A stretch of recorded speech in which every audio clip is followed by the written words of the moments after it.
Та Монголд Apple Pay, Google Pay, WeChat, Alipay бүр магадгүй PayPal-ыг оруулж ирэх гэж байгаа ажлын ард хэн байдгийг мэдв. Хариулт нь энэ хүн. Сайн байцгаана уу? Намайг Цэрэн Даваа гэдэг. Даваа Сэлэнг аймгийн Орхон суманд 8 хүүхэдтэй малчин айлын баг хүү болон бэнтэлсэн байна. Багасаа л физик, математикийн хичээл сонирхолтой байсан учраас тухайн үеийн ГТЭМ-ст мэдээлэл технологийн чиглэлээр сурч төгссөн байна.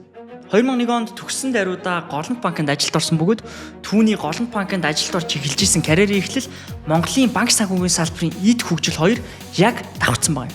Тэрээр 2002 онд Монгол улсад картын систем нэвтрүүлэх багт ажилласан заяа.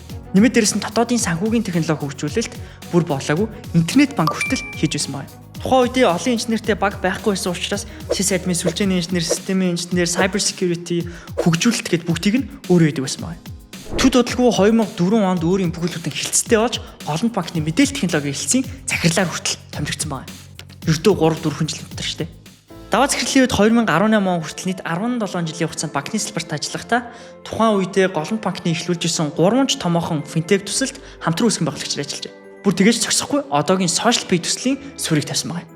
Тэрээр өөрийн энэхүү туршлагаасаа нэг зүйлийг анзаарсан нь Монгол дундын төлбөр тооцооны үйлчилгээ үзүүлэгч байгууллага байхгүй, айл нэг төлбөр тооцооны систем гарч ирэхээр айл нэг банкных нь хамааралд байгаад эхлэхээр энэ нь өөрөө банкнуудын ширэн өрсөлдөөнөөс болоод хэрэглэгчдэд төлбөр тооцоо ихэд илүү хүндрэлтэй болж байгаа юм байна гэдгийг анзаарсан байна.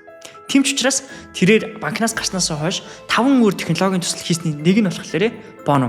Яагаад энэ финтек байгуулад энэ чиглэлд ажиллаад амжилт олно гэж утсан бэ гэхээр ерөнхийдөө бол нөгөө төлбөрийн системүүд маань Монголд орж ирэхийн тулд аль болох тийм дундын тоглогчтой тоглох сонирхолтой байдаг.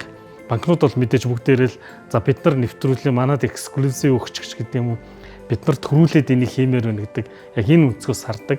Тэгэхээр энэ нь өөрөө нэг том саатан байгаад байдаг. Даваа болоод түүний хамт олон Bono-маар дамжуулаад юу хийж байгаа вэ гэхлээр Монголд дэлхийн дээр өргөн ашиглагдж байгаа бүх олон улсын төлбөр тооцооны системүүдийг оруулж ирэх яриа хилцэл технологи хөгжүүлэлтүүдийг хийж байгаа юм байна. За жишээлх юм бол сая Apple Pay Монголд орж ирсэн шүү дээ. Яг тэрний цаана оруулж ирэх санаачлага, гэрээ хэлцээр технологийн хөгжүүлэлт тэр холболтыг нь Bono хийсэн байна. Нэмээд дээрэс нь бүр гайхалтай юм юу гэхэлэр Bono-ийн хамт олон Монголтой төдийгүй бүс нутагта хамгийн анхны MasterCard-ны албан ёсны гишүүнчлэлтэй байгуулга болсон байна.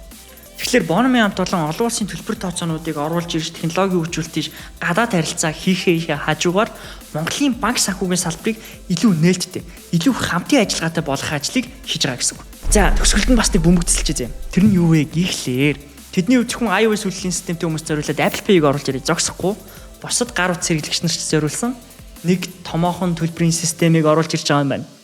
Тэр нь гэхдээ Google Pay юу? Аль эсвэл PayPal уу? Та хэд мэн комент хэсэгт аль нь байлгамаар нь бичээрэй за.